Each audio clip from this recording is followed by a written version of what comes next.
Hello everyone, कैसे हो आप लोग। उम्मीद करते हैं ठीक ठाक ही होंगे।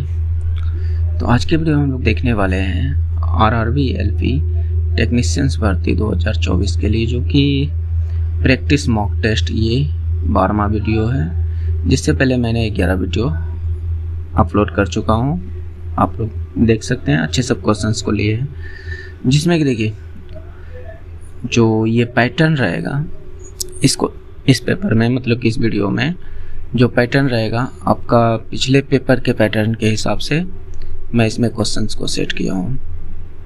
मतलब उससे मिलता जुलता क्वेश्चंस और थोड़ा कुछ अलग है कि नहीं। तो चलिए शुरू करते हैं और देखते हैं जो कि आपको इसमें मिलेगा मैथ और रीजनिंग के क्वेश्चन जो कि यानी प्रतिदिन आपको एक टेस्ट मिल जाता है। तो चलिए देखते हैं किस तरह के क्वेश्चंस पूछे गए थे और किस तरह से पूछे जाएंगे, है ना।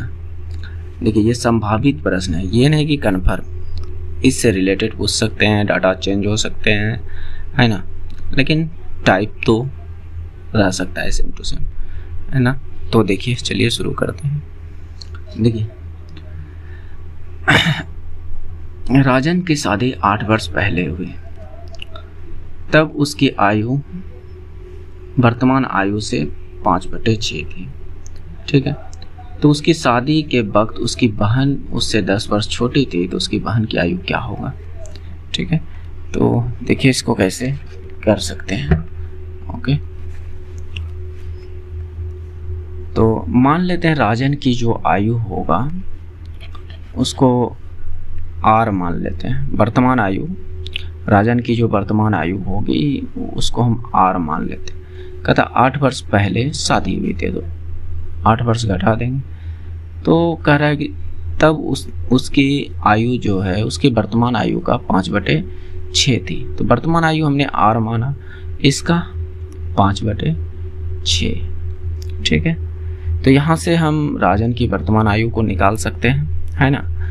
तो यहाँ से आप कह सकते हैं 6R - 48। कैसे, देखिए यहाँ से मैंने 13 को गुना कर दिया, आप भी कर सकते हो। इधर 5R, तो घटाइएगा तो ये R बराबर कितना, 48। ठीक है, तो राजन की वर्तमान आयु निकल गया 48। तो अब पूछ रहा है कि उसकी बहन की आयु क्या होगा, जो कि उससे 10 वर्ष छोटी है। तो उसकी बहन की आयु 10 वर्ष छोटी है, किससे, राजन से, है ना। तो राजन का आयु कितना निकला, 48 - 10 कितना हो जाएगा, 38। तो इसका राइट आंसर हो जाएगा 38। तो इसमें देखिए ज़्यादातर मैं मतलब कि मिक्स क्वेश्चन लिया हूँ, एक टाइप के क्वेश्चंस को नहीं लिया हूँ। इसको आप मिसलेनियस क्वेश्चंस भी कह सकते हैं, बात समझ रहे हैं। तो देखिए आगे 50। देखिए अगर आप यहाँ वीडियो रोक कर निकल जाते हैं तो अच्छे सब क्वेश्चन को मिस कर जाइएगा, नहीं तो मैं एक चैलेंजिंग क्वेश्चन आपको देता हूँ, आप करिए। देखिए करो, दे रहा हूँ, उसको करने का कोशिश कीजिएगा।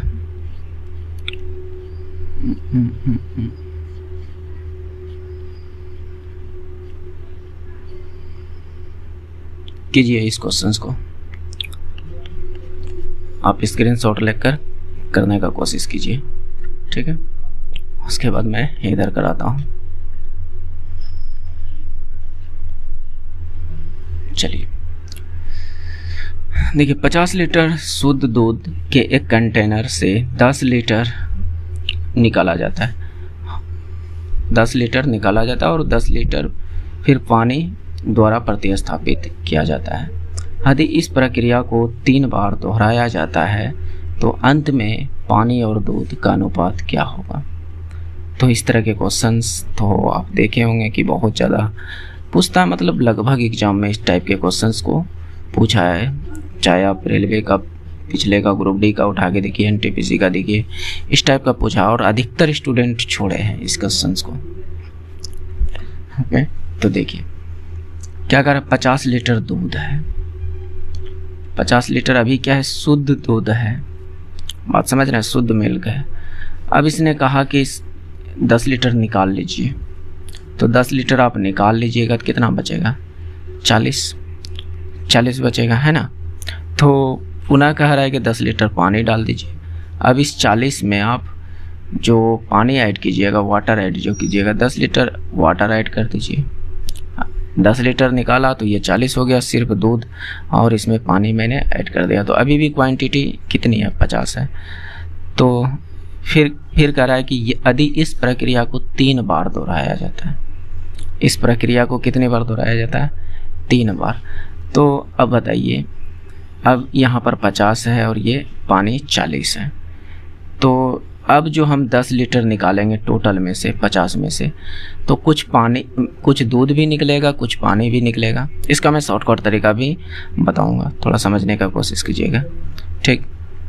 तो अभी अगर मैं कहूँ कि यहाँ पर किस रेशियो में ये दूध और पानी है, तो आप कहिएगा कि 4:1 में। कैसे, इसका 0 मैंने उड़ा दिया।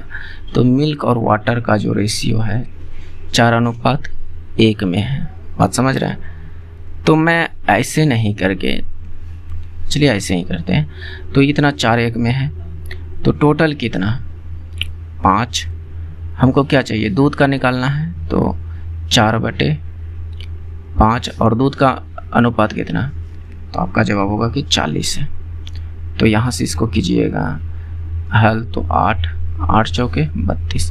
अब दूध जो बचा 32, दूध कितना बचा, 32, ठीक है, 32 बचा।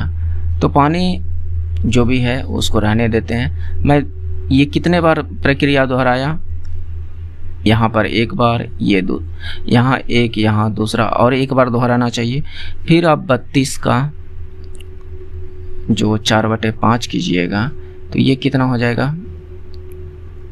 5 छके 30, 5 छके 30 और 5 चौके 20। तो यहाँ से 4 छके 16, 4 चौके 16, 6 चौके 24, 25। तो अब जो दूध बचेगा हुआ 25.6 बचेगा। यानी तीसरे बार जब मैंने किया तो 25.6 बचा। तो हमसे पूछा क्या है, पानी और दूध का अनुपात। देखिए अब सिर्फ दूध कितना बचा है, 25.6। तो बाकी बात 50 में जो भी होगा वो पानी होगा, क्योंकि ये बार बार 10 निकाल रहा, 10 यानी टोटल क्वांटिटी में से 10 निकाल रहा था और पानी 10 डाल रहा था। तो दोनों मिक्स करके जैसे ही ये 50 बनाया तो 50 में से पानी भी निकालेगा और दूध भी निकालेगा। तो ये तो इसका लॉन्ग मेथड हो गया। हालांकि यहाँ से आप कह सकते हैं कि 50 में जब ये इतना हो गया तो वाटर कितना होना चाहिए, तो आपका जवाब होगा कि 24.4। तो इसी का तो हमसे अनुपात पूछा है, बात को ध्यान से समझिएगा। इसी का तो हमसे अनुपात पूछा है। तो यहाँ से कटाइएगा तो ये दोनों साइड पॉइंट है, तो ये पॉइंट तो ख़त्म। और किससे आप कटा सकते हैं, तो देखिए 4 से कट सकता है, 4 छक 24, 4 चौक 16, 64 और ये 4 से 4 छक 24, 4 का 4, तो 64:1 आ जाएगा। लेकिन हमसे पानी और दूध का पूछा है, जस्ट इसका उल्टा। तो आप इस अनुपात को भी उल्टा दीजिए, वाटर और मिल्क, है ना। तो 61:64। क्या मेरी बात को समझ पा रहे होंगे। तो ये तो इसका लॉन्ग मेथड हुआ कि आप ऐसे आंसर निकाल सकते हैं। अगर इसका मैं शॉर्ट तरीके में बताना चाहूँ तो समझिएगा। देखिए बहुत सारे दोस्तों ने कमेंट किया कि अब दोनों तरीके से बताइए। हालांकि इसमें दोनों तरीका, हालांकि इस प्रश्न के लिए तो ठीक था, लेकिन सभी प्रश्न के लिए दोनों तरीका ठीक नहीं होता है। मतलब कि समझ सकते हैं, सभी को मैं दोनों तरीक़ा से बताऊं तो टाइम ज़्यादा लगेगा, है ना। लेकिन जिस क्वेश्चंस को बताना चाहिए मैं उसको ज़रूर बताऊंगा। ओके, तो यहाँ पर देखिए 50 है ना, तो 50 में से आप जो है 10 निकालें, मतलब कि 10 लीटर दूध निकाल दिए तो अब कितना बचा, 40। और इसमें 10 लीटर पानी ऐड कर दिए, 10 लीटर पानी ऐड कर दिए। तो हमें दूध का अनुपात चाहिए। तो इसका मैं अगर अनुपात करूँ तो कितना, 4:1 आएगा। मिल्क एंड वाटर का यहाँ पर जब एक बार मैंने किया तो 4:1 आया। तो आप दूध अगर निकालना चाहते हैं कि सिर्फ दूध कितना बचेगा, लास्ट में दूध कितना बचेगा, तो अब जो है इसका 4 और टोटल कितना 5, 4/5, ठीक है। तो 50 का आप 4/5 कितने बार का है? 3 बार का है। कितने बार? 3 बार। तो आप 3 बार गुना कर दीजिए 4/5 से, ठीक है। तो यहाँ से जो ये निकल जाएगा वो मिल्क निकल जाएगा कि लास्ट में जो 3 बार करेंगे तो सिर्फ दूध कितना बचेगा। मेरी बात को ध्यान से समझिएगा, ठीक है। तो 25 दूनी 50 और चलिए देख लेते हैं। 4 चौक 16 चौक 64 दूनी 128/5 कितना आ गया? 128/5। तो और इसको ज़्यादा हल करेंगे तो ये 5 दूनी 10 128/5। तो 5 दूनी 10 और 25 बच गया 4 5 8 40 5 3 बचा 5 6 31। देखिए 25.6 मिल्क आ गया। तो एक बात बताइए, मिल्क जब 25.6 है तो बाकी बात 50 में से जब दूध इतना बचा 3 बार किए हैं तो जो उसमें डला होगा तो वह पानी ही होगा, है ना। तो इसका मतलब 24.4 होगा वह पानी होगा टोटल में से। तो बस यहाँ से कटाइए, यहाँ से भी वही आंसर आएगा। तो ये थोड़ा शॉर्टकट मेथड है जिससे कि आप कर सकते हैं। बाकी बात बेसिक तो मैंने बताया, तो जो समझ में आया उसको आप अपने अंदर ग्रहण कर लीजिए, है ना।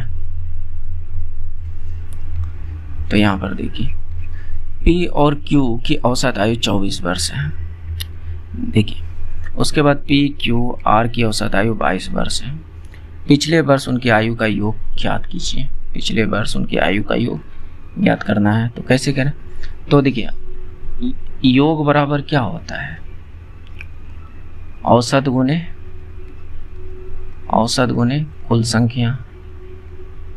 संख्या, यही तो होता है ना। तो आपका जवाब होगा कि हाँ।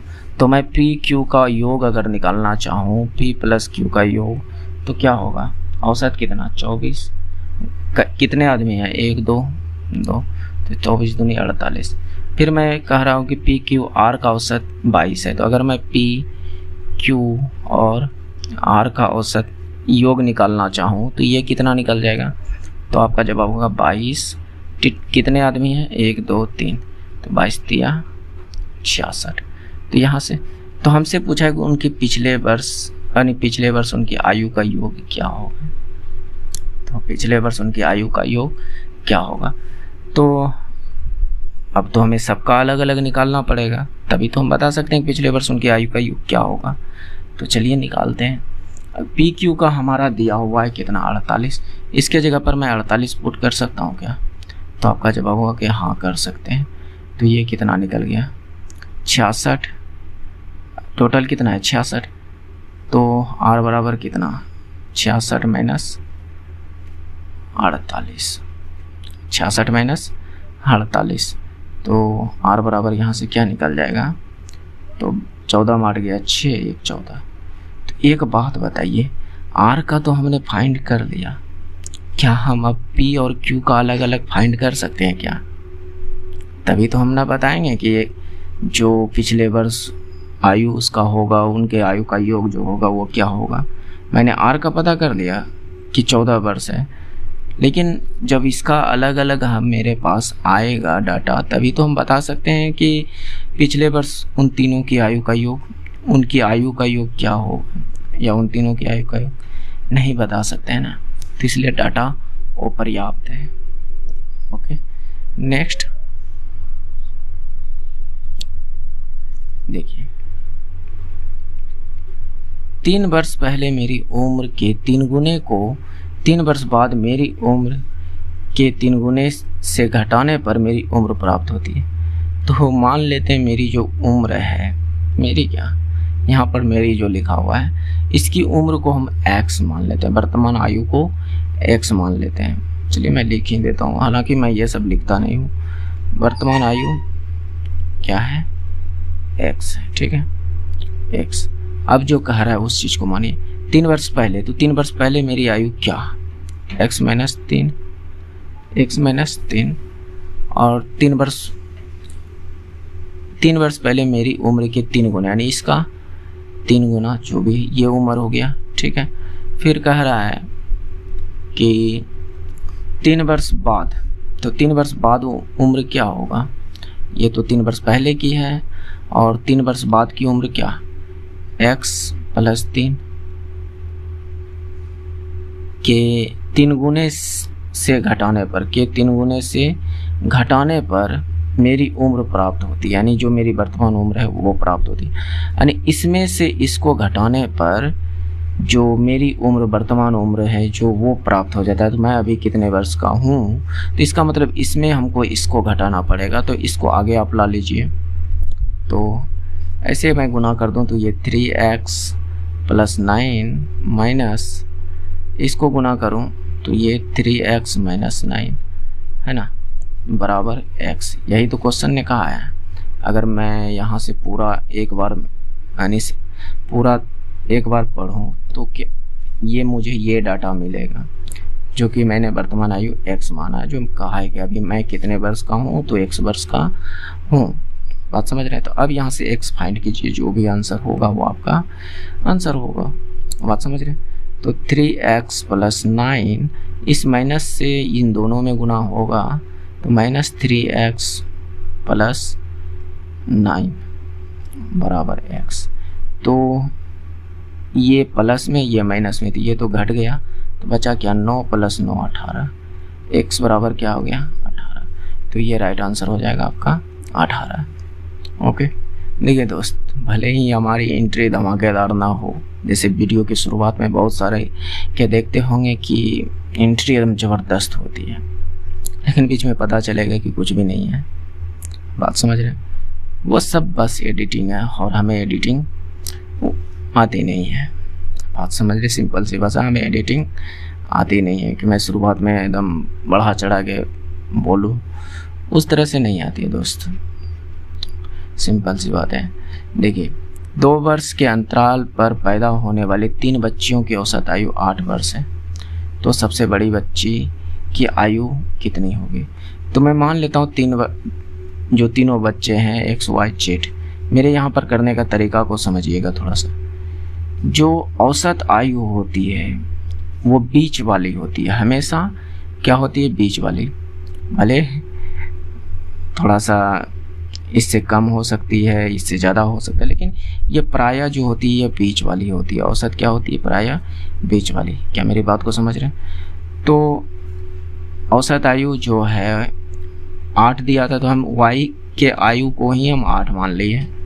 तो और कहा रहा है कि 2 वर्ष के अंतराल पर पैदा हुई है, तो इसका मतलब इससे 2 वर्ष ये छोटा 6, इससे 2 वर्ष बड़ा ये 10।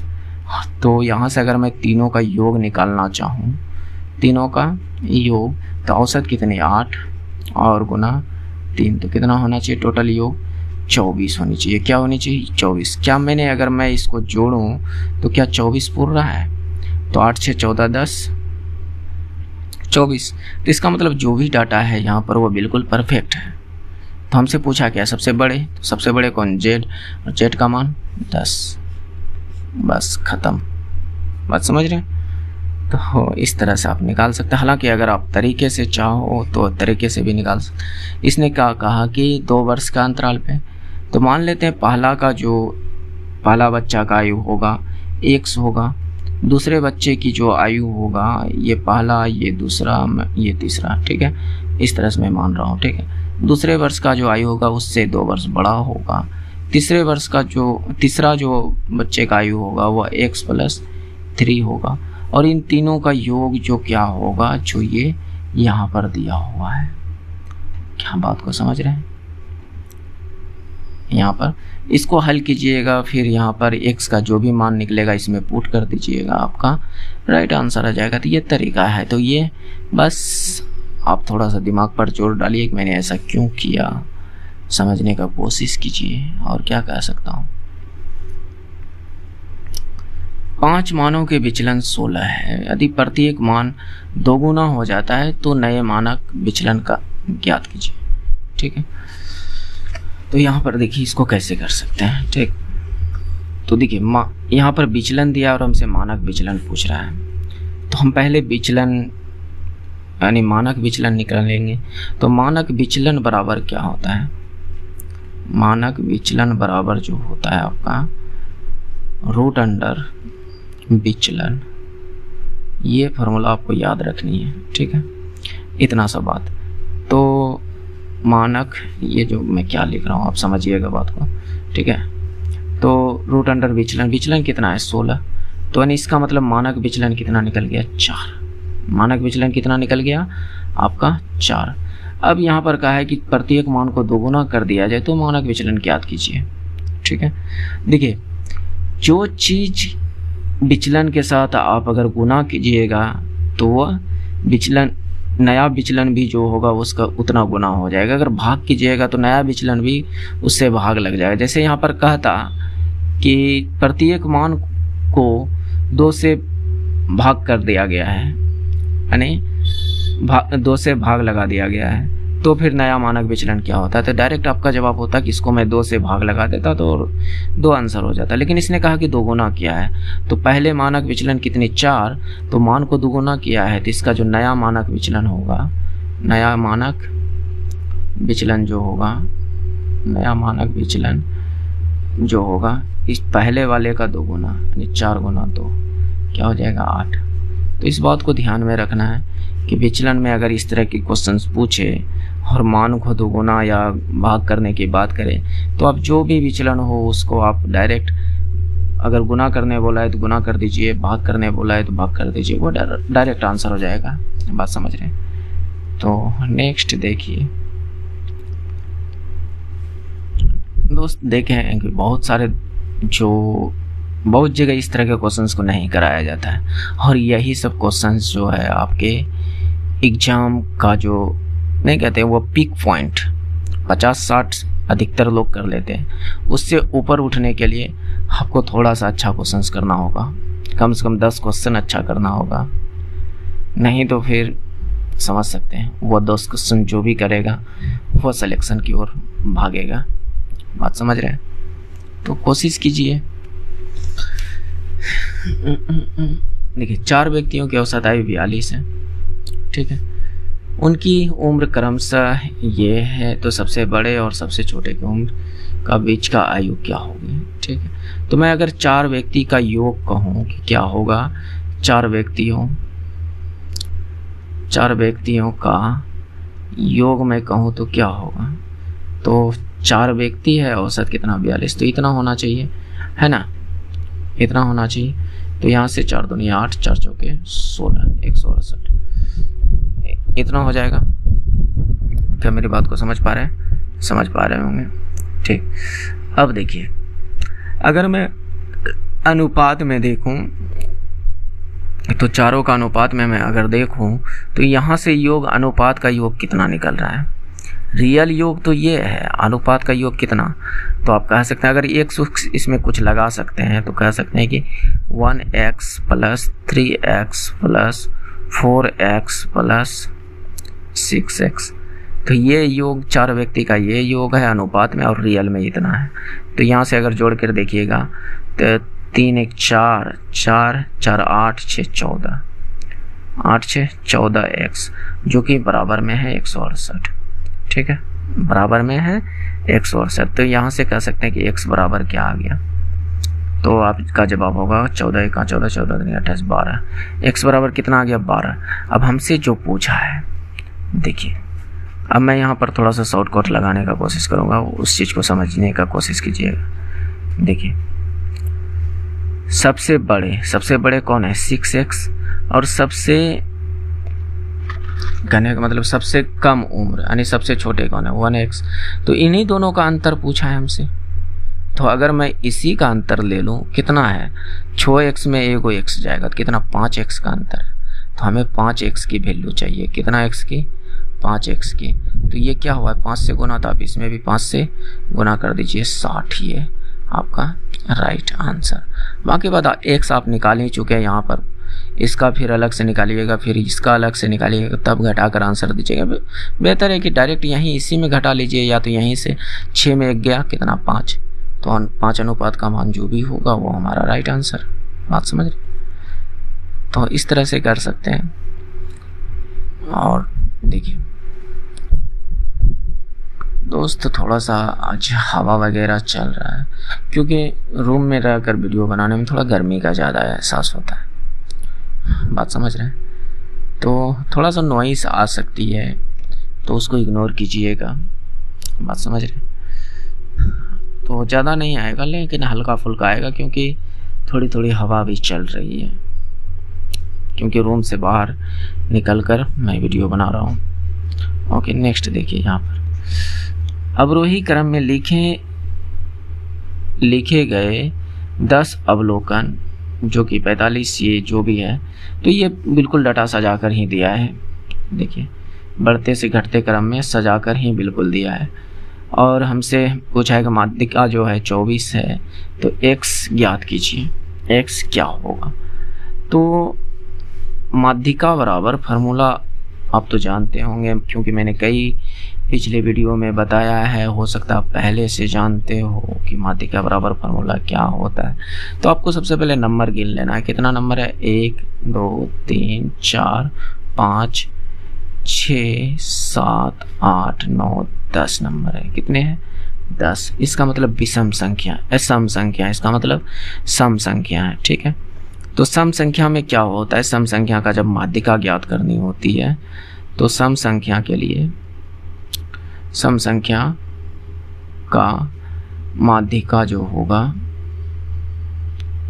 आपका n/2 वहाँ पद प्लस n/2 प्लस 1वां पद वहाँ पद अपॉन 2 ये होता है। तो ठीक है, तो इतना। तो टोटल कितने पद था? 10 पद, यानी n का मान हमारे पास 10 था। n का मान क्या था? 10। तो यहाँ पर 10 को मैं 2 से भाग दूंगा तो 5वां पद, n को 2 से भाग दूंगा 5 प्लस 1 छठा पद है ना, या ऐसे छठवें पद लिख सकते हैं, पद अपॉन 2। तो बस हमारा आंसर पहुंच गया। तो अब यहाँ से आप गिनिए 5वां पद, 1 2 3 4 5। 5वां पद क्या है? 2x plus minus 13। और छठा पद देखिए, ये तो 5वां हो गया और ये छठा, यानी x प्लस 1 अपॉन 2। और रियल में माध्यिका कितना दिया है? 24, तो बराबर में 24। हल कर लीजिए जो भी आएगा x का मान, यानी 24 दूनी 48 बराबर 2x 1 3x, 13 में 1 जाएगा तो माइनस 12। तो यहाँ से इसमें जोड़िएगा तो ये 60 बराबर 3x। तो यहाँ से कह सकते हैं कि x बराबर कितना? 20 दिया 60, तो x बराबर 20 है। हालांकि अगर आप थोड़ा सा एक्स्ट्रा दिमाग लगाते हैं तो ये सब नहीं करना पड़ता। कैसे मैं बता रहा हूँ, समझिए।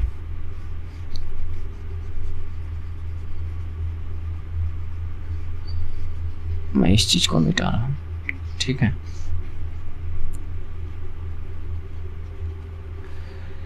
देखिए जब विषम संख्या रहता, जैसे मान लेते हैं कि 9 संख्या रहता, क्या होता? 9 संख्या, इसमें टोटल 9 संख्या होता, तो आप डायरेक्ट 1 जोड़कर 2 से भाग दे देते तो कितना आता? 5वां संख्या। तो आप 5वां गिन लेते तो आपका माध्यिका हो जाता। 5वां गिन लेते तो आपका क्या हो जाता? माध्यिका। लेकिन यहाँ पर सम संख्या है। क्या है? सम संख्या। तो मैं एक बार इस फार्मूले को आप दिमाग में रखिए ना, जरूरी नहीं है कि लिखना है, अब दिमाग में रखना है। तो n/2 यानी टोटल 10 पद था, तो 10 को हम 2 से भाग देते तो क्या आता? 5। और 5वां पद यहाँ से हम डायरेक्ट गिनते 1 2 3 4 5, 2x माइनस 13। उसके बाद 5वां के बाद क्या होगा? 1 जोड़ने पर छठा ही तो होगा, x प्लस 1 अपॉन 2। और उन दोनों का योग जो होगा वो उसको 2 से भाग दे देना, वही होता है मेरा माध्यिका। वही क्या होता है? हमारा माध्यिका। क्या मेरी बात को समझ पा रहे हैं? बस इसको हल करते हैं, आपका आंसर। इतना तामझाम करने की कोई ज़रूरत नहीं थी। बात समझ रहे? तो थोड़ा सा एक्स्ट्रा सोचिए, और क्या कह सकते हैं। और मेरे उम्र से तो आपका जो है सोचने की, जो समझने की तरीका है, कहीं ना कहीं बदल गई होगी।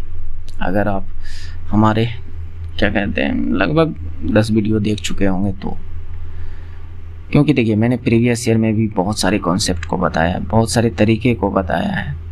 बहुत सारे शॉर्टकट लगाने के लिए बताया कि कैसे शॉर्टकट लगा सकते हैं, कैसे जल्दी गुनाह कर सकते हैं। तो कहीं ना कहीं आपको बहुत फ़ायदा मिलेगा।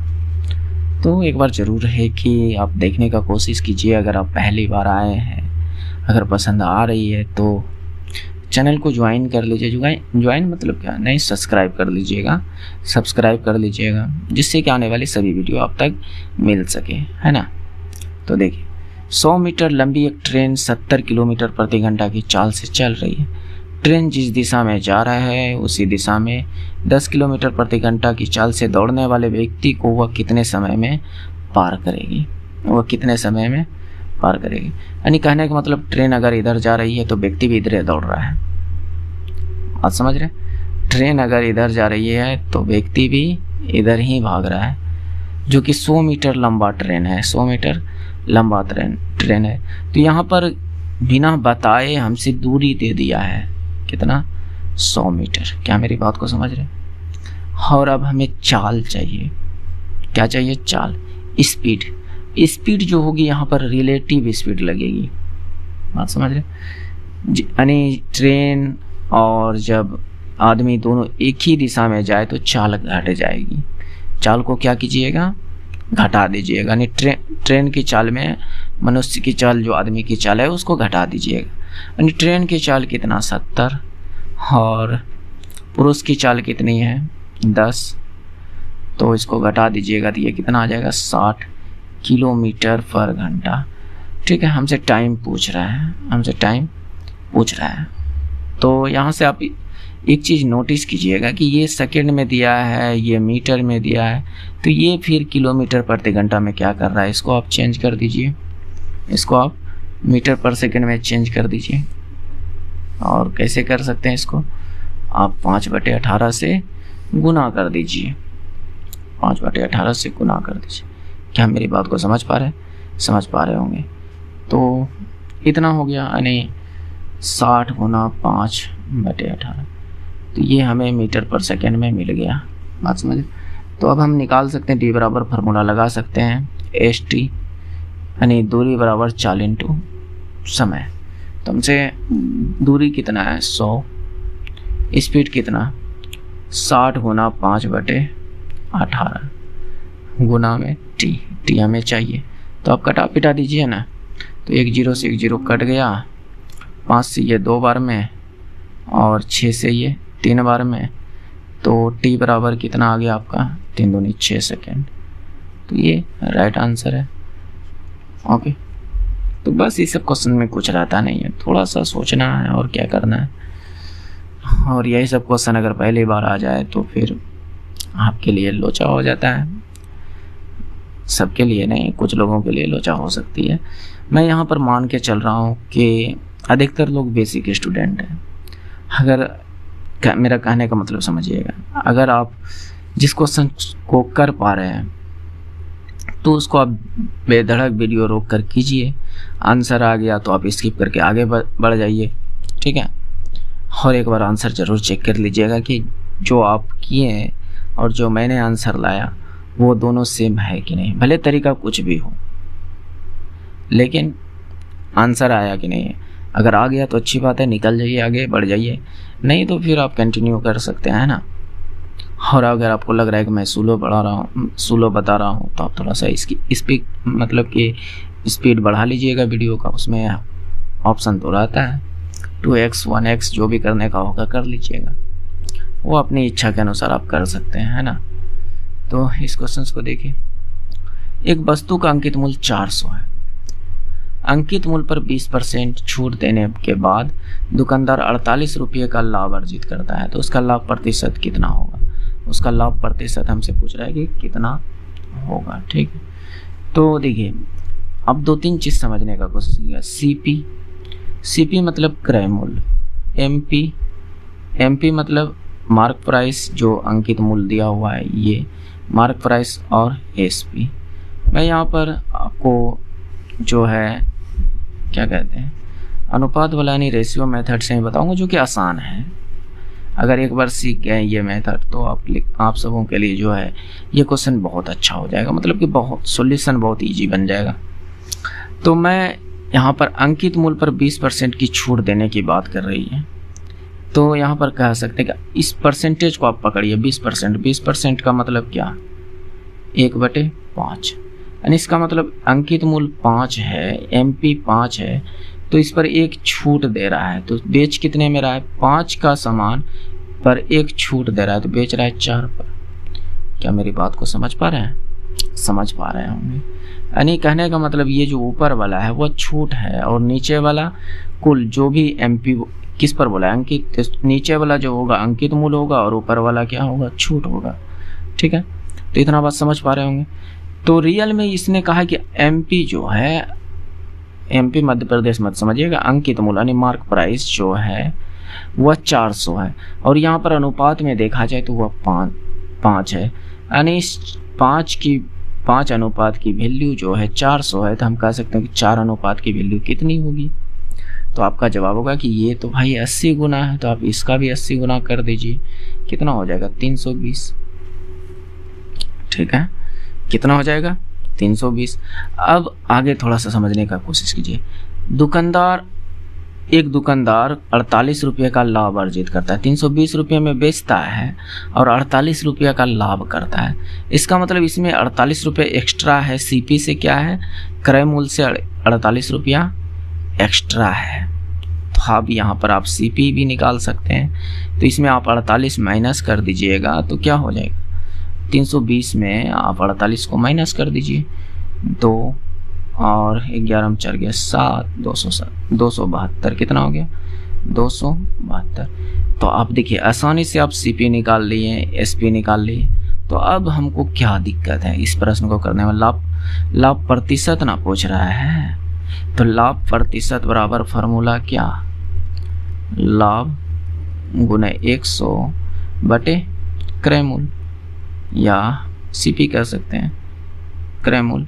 तो अब यहाँ पर पुट कीजिए, लाभ कितने का है, 48 रुपये का, इन दोनों का अंतर कितने का, 48 रुपये का, गुना में 100 बटे क्रय मूल्य कितना, ये CP कितना, 272। बस इसको कटाइए पिटाइए, आपका आंसर आ जाएगा। तो किससे कटाऊँ, 8 से कटा के देखता हूँ। 8 से ये 6 बार में, 8 से ये 8 या 24, 8 चौक 32, 34 बार में और कट सकता है।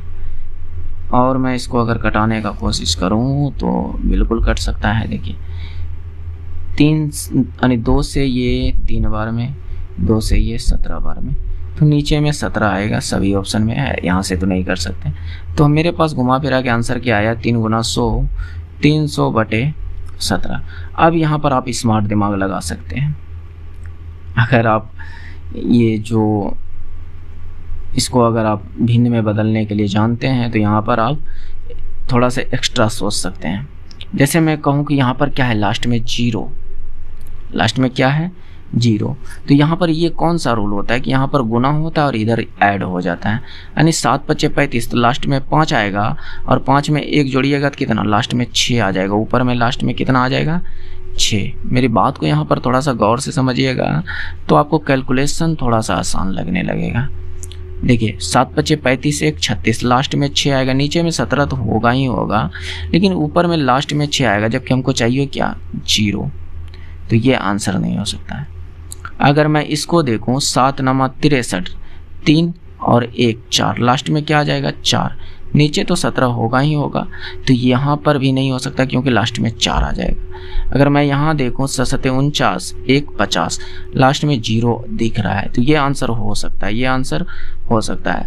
7 × 4 = 28, 8 और 1 9, लास्ट में 9 हो जाएगा, तो यहाँ पर ये आंसर नहीं होगा। तो एक ही ऑप्शन बचा, आराम से बिना इसको भाग दिए आंसर ला सकते हैं, हालांकि आप भाग देकर देख लीजिएगा, यही राइट आंसर होगा। Okay next.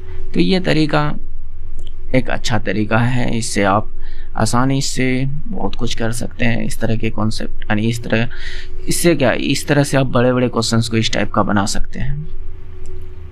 देखिए 9 वस्तुओं का क्रय मूल्य 12 वस्तुओं के विक्रय मूल्य के बराबर ये है, तो लाभ या हानि क्या होगा। देखिए इसको मैं इस तरीके से बताने की कोशिश करूँगा कि आप कभी गलती नहीं कर पाइएगा। ये एक बात जैसे मैं यहाँ पर बताना चाह रहा हूँ, समझिए थोड़ा।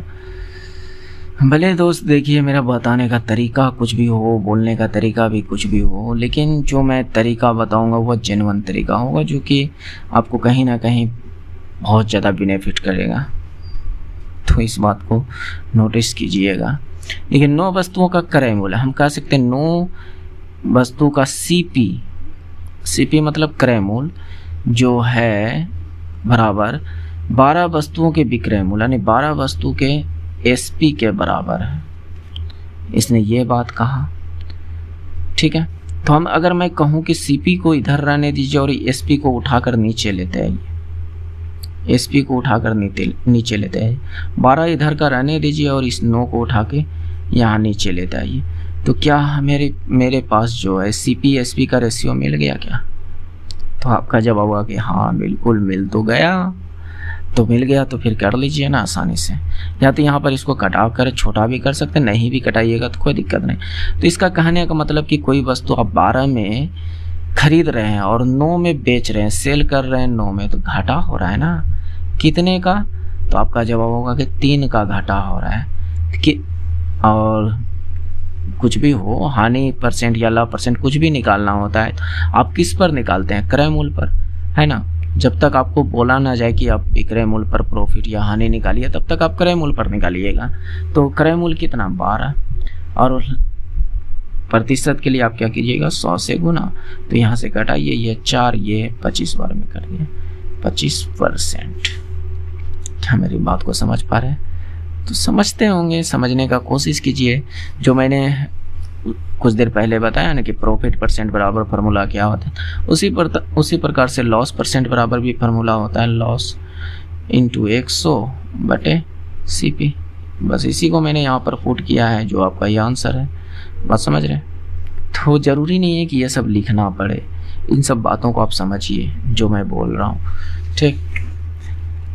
और कुछ दोस्त कमेंट किया था कि इंग्लिश में होता तो अच्छा होता। अब क्या समझाऊं दोस्त आपको। हमारे मतलब कि जो कंपटीशन में अगर जो लड़के तैयारी कर, वो 90% लोग जो हैं, लगभग 90% लोग जो है वह हिंदी मीडियम का है। इससे भी ज़्यादा हो सकता है, 10% लोग इंग्लिश मीडियम में। बात समझ रहे हैं? अगर इंग्लिश सभी के अच्छे होते तो क्या हुआ, रेलवे के ग्रुप डी, एनटीपीसी, एलपी इन सब में जाते हैं, वो एसएससी में नहीं जाता, सीजीएल में नहीं जाता। क्या मेरी बात को समझ पा रहे हैं? या एमटीएस में नहीं जाता। या इसीलिए तो मार खाता है जो हम लोग, कहने का मतलब हमारे जैसे लोग, आपके जैसे लोग जो हिंदी मीडियम के हैं, क्या हुआ यहाँ पर भटकते हैं, जबकि उधर चांस ज़्यादा है। सिर्फ एक ही चीज़ आपको उधर मजबूत करना होगा, इंग्लिश। बात समझ रहे हैं? क्योंकि हमें पता है जो हिंदी मीडियम के स्टूडेंट होते हैं, कहीं ना कहीं उसके मैथ, साइंस, रीजनिंग ये सब अच्छे होते हैं, उसका कमज़ोर होता है तो इंग्लिश, जिसके वजह से वह एसएससी में हाथ पैर नहीं मार पाते हैं। बात समझ रहे हैं? तो दोस्त कैसे इंग्लिश कराऊं? और मैं खुद हिंदी मीडियम का स्टूडेंट हूँ, सीबीएसई वाला नहीं हूँ, मैं हिंदी मीडियम का हूँ। तो भले मैं क्वेश्चंस को समझ सकता हूँ हिंदी में, लेकिन अगर आप कहिएगा कि मैं हिंदी, यानी कहने का मतलब इंग्लिश में क्वेश्चंस को करा दूँ, तो ये पॉसिबल नहीं हो सकता है दोस्त। बात समझ रहे हैं? थोड़ा समझने का कोशिश कीजिए। मैं भले ही इंग्लिश में अगर क्वेश्चन रहा तो मैं भले ही कर सकता हूँ, लेकिन समझा नहीं सकता हूँ। तो इसलिए बेटर है कि थोड़ा आप ऑपरेट कीजिए, थोड़ा समझने का कोशिश कीजिए। और क्या कह सकते हैं, अगर आपको इंग्लिश ही चाहिए तो फिर आप मतलब कि इंग्लिश का क्लास वगैरह कीजिए। बहुत लोग इंग्लिश में भी करा रहे हैं, तो कीजिए इंग्लिश में क्वेश्चंस। और हमारे उम्मीद से जो कराने वाले इंग्लिश में होंगे, ज़्यादा से ज़्यादा 1 से 2% लोग होंगे, इससे ज़्यादा नहीं मिलने वाले। तो देखिए यहाँ पर 4 वर्ष पहले ए और बी की आयु का अनुपात जो है 2:3 है। इसी क्वेश्चंस को मैंने करने के लिए शुरू में दिया था। उम्मीद करते हैं कि आप लोग वीडियो रोक कर किए होंगे, ठीक है। तो देखिए जो भी हो। तो पहले क्वेश्चंस को एक बार पढ़िए। 4 वर्ष पहले ए और बी की आयु का अनुपात 2:3 था। 12 वर्ष बाद बी और सी का आयु का अनुपात 16:15 होगा। ए और सी की वर्तमान आयु का अनुपात 3:4 है। तो अब से 2 वर्ष पहले बी की आयु क्या होगा। इसको देखिए, अगर आप चाहें ना तो ज़्यादा समय नहीं लगेगा, 10 से 15 सेकंड, अगर आप इसका आंसर देना चाहें तो। अन्यथा फिर अगर इसको आप बेसिक से करने लगे तो बहुत टाइम लगेगा। इसीलिए मैंने कहा था कि ये चैलेंजिंग क्वेश्चन है। जैसे मैं अगर कहूँ कि इसको अगर आप ऑप्शन के थ्रू करते हैं तो देखिएगा कितना जल्दी आ जाएगा। यहाँ पर क्या कहा है, 2 वर्ष पहले बी की आयु ज्ञात कीजिए। 2 वर्ष पहले बी की आयु ज्ञात कीजिए। इसका मतलब ये जो आयु है वर्तमान में से 2 वर्ष घटा कर लिखा है। क्या मेरी बात को समझ रहे हैं? जो भी ऑप्शन में है वो वर्तमान में से 2 वर्ष घटा कर लिखा है, तभी तो इसने कहा है कि 2 वर्ष पहले बी की आयु क्या होगी। तो मैं अगर इसका वर्तमान आयु निकालना चाहूँ तो सभी में 2 ऐड कर सकता हूँ, सभी में 2 ऐड कर सकता हूँ, है ना। तो अगर मैं ऐड कर दिया तो ये क्या 42, ये क्या 62, ये 52 और ये 57, है ना। जो इस हिसाब से कहा, तो मैं वर्तमान निकाल लिया कि सभी का वर्तमान क्या क्या है। यहाँ पर 42 हो सकता है, 62 हो सकता है, 52 हो सकता है, 57 हो सकता है, ठीक है। तो ये चीज़ तो मैंने यहाँ पर कर लिया। अब थोड़ी सी मेरी बात को समझिएगा। बी के बारे में ना पूछा है, बी के बारे में अगर मैं यहाँ पर बी का अनुपात देखूँ 4 वर्ष पहले तो 3 था। तो अगर मैं 4 वर्ष सब में घटा दूँ तो ये कितने 12 38। क्या ये 3 से कभी कट पाएंगे क्या 38? नहीं ना, तो ये आंसर नहीं हो सकता। अगर मैं 4 इसमें घटा दूं तो ये क्या हो जाएगा 58, क्योंकि यहाँ पर 4 वर्ष पहले का अनुपात है ना। तो 4 वर्ष घटा दूं तो क्या ये क्या हो जाएगा आपका 58। क्या 58 में 3 से कभी भाग लगेगा क्या? नहीं ना, तो ये भी 58 तो 3 से भाग नहीं लग सकता, तो ये भी नहीं होगा। अगर मैं कहूँ कि इसमें 4 घटाइए और ये घटाने पर क्या 48, क्या 48 में 3 से भाग लगेगा? तो आपका जवाब होगा कि हाँ, तो ये हो सकता है। आगे देख लेते हैं। 57 में अगर 3 घटा दूँ, 4 घटा दूँ तो कितना 53। क्या 53 में कभी 3 से भाग लगेगा? नहीं, तो एक ही ऑप्शन बचा है, ये राइट आंसर। या तो फिर इसको भी आप चेक कर सकते हैं कि 12 वर्ष बाद जो अनुपात है 16:15, नहीं तो हमको बी का मतलब चाहिए। तो मैं वर्तमान में 12 जोड़ दूंगा और जो भी ऑप्शन 12 वर्ष बाद जो भी ऑप्शन, यानी कहने का मतलब 16 से कट जाए, वह आपका राइट आंसर हो जाएगा, है ना। तो ये ऑप्शन के सहायता से इसको बहुत जल्दी किया जा सकता है। लेकिन अगर आप सोचिएगा कि मैं इसको नहीं तरीके से करूँगा, तो चलिए कोई बात नहीं, मैं तरीके से कराता हूँ, समझिएगा। देखिए दोस्त, हमारी वीडियो भले ही लंबी हो सकती है, थोड़ा सा लगेगा कि लंबा है तो बोरिंग है, लेकिन उससे अगर आप डर गए तो फिर आपके लिए सीखना मुश्किल है। बात समझ रहे हैं? और शॉर्ट वीडियो से किसी का कुछ भला हुआ नहीं है, तो बेहतर है कि आप तरीके को समझिए, सीखिए। और क्या है, थोड़ा सा 2-4 मिनट टाइम ज़्यादा लगेगा। यूँ ही तो आप 1 घंटा रील्स, 1 घंटा 2 घंटा ये आराम से अधिकतर लोग रील्स में पार कर देते हैं, रील्स में, फेसबुक चलाने में, इंस्टा चलाने में। तो यहाँ पर अगर 1 घंटा आपका जाता है तो क्या जाता है, जहाँ पर आपको कुछ मिल भी रहा है ना। तो यहाँ पर देखिए, यहाँ पर हमसे जो कहा है ए और बी, तो मैं यहाँ पर 3 बंदा को मैं देख रहा हूँ, ए बी सी। तो मैं सभी के आयु को मान लूँगा कुछ, ए बी और सी। ए की आयु को मैं छोटी ए मान लेता हूँ, वर्तमान आयु को। बी की आयु को, वर्तमान आयु को छोटी बी मान लेता हूँ, और सी की वर्तमान आयु को छोटी सी मान लेता हूँ, ठीक है। तो ये वर्तमान आयु को मैंने मान लिया, ठीक है, वर्तमान आयु को हमने मान लिया। लेकिन रियल में कहा है कि ए और सी की जो वर्तमान आयु का अनुपात है 3:4 है। ए और सी का जो वर्तमान आयु का अनुपात है वह 3:4 है। तो ए की वर्तमान आयु अगर हम कहें यहाँ पर क्या है, तो ए है और यहाँ पर दिया है 3:4। तो मैं यहाँ पर A अनुपात C के बारे में अगर कहूँ तो ये 3 अनुपात क्या है 4 है। क्या इस बात को समझ रहे हैं? तो यहाँ पर इसको और थोड़ा सा मैं सोल्व करना चाहूँ तो 4A बराबर 3C है। क्या मेरी बात को समझ पा रहे हैं? 4A बराबर कितना है 3C है। तो आगे और क्वेश्चंस को पढ़ते हैं, देखते हैं क्या है। A और B की जो 4 वर्ष पहले की आयु का अनुपात इतना है, 4 वर्ष पहले की आयु का अनुपात इतना है। तो चलिए देखते हैं। तो 4 वर्ष पहले A की आयु क्या है A-4, और 4 वर्ष पहले B की आयु क्या 3 माइनस यानी B-4, और इन दोनों का आयु का अनुपात कितना है 2:3। तो इसको आप घुमा फिरा के सोल्व कीजिए, देखिए क्या होता है। 3A-12 बराबर 4B-8, 4B-8। क्या मेरी बात को समझ रहे हैं? समझ रहे होंगे। तो यहाँ से 3A-4B बराबर, इसको घटाइएगा इधर 4। तो कुछ इक्वेशन हमें यहाँ प्राप्त हुआ, तो इसको मान लेते हैं कुछ x कुछ भी 1 कुछ भी मान लेते हैं इतना। अब आगे इक्वेशन को पढ़ते हैं, देखते हैं क्या है। ठीक है, अब से 12 वर्ष बाद B और C का अनुपात ये है। तो बताइए B का 12 वर्ष बाद उम्र क्या होगा B+12, जो वर्तमान हमने माना, और C का 12 वर्ष बाद क्या C+12, जिसका अनुपात दिया है 16:15।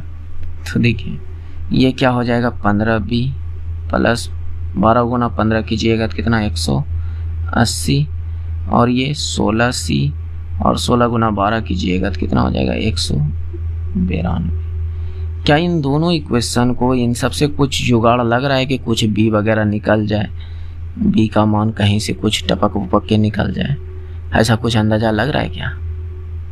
तो देखिए चलिए कोशिश करते हैं कि कहीं जुगाड़ लग जाए, है ना। तो यहाँ से इसको देखिएगा तो 15B और इधर -16C बराबर, इधर घटाइएगा तो ये क्या हो जाएगा इधर 12, 192 में 180 घट जाएगा तो कितना हो जाएगा 12। तो यहाँ पर 15B -16C बराबर 12 मिल गया। तो अभी तक कुछ हिसाब किताब नहीं लगा, यहाँ A B आया है, यहाँ B और C आया है, तो कैसे कर सकते हैं? तो हमें चाहिए B।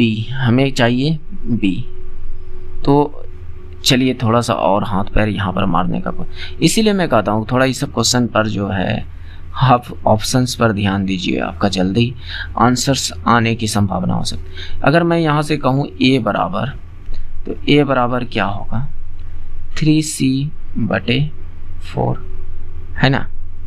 A बराबर क्या होगा 3C/4।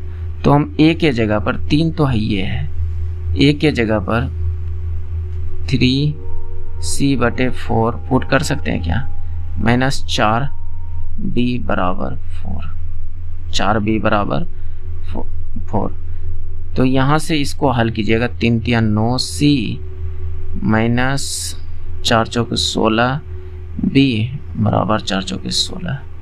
ठीक है, इतना तो हिसाब किताब लग गया। C का कुछ ना कुछ आंकड़ा हमें दिखाई दे रहा है कि कुछ ना कुछ तो निकल सकता है। ठीक है, तो चलिए यहाँ पर इस इक्वेशन को कुछ मान लिए कि दूसरा इक्वेशन है और ये पहला इक्वेशन है। ठीक है, तो यहाँ पर अगर देखिएगा तो -16B, ये क्या है -16B, और ये मैं इसको थोड़ा सा रब कर देता हूँ, देखिए साफ कर देता हूँ।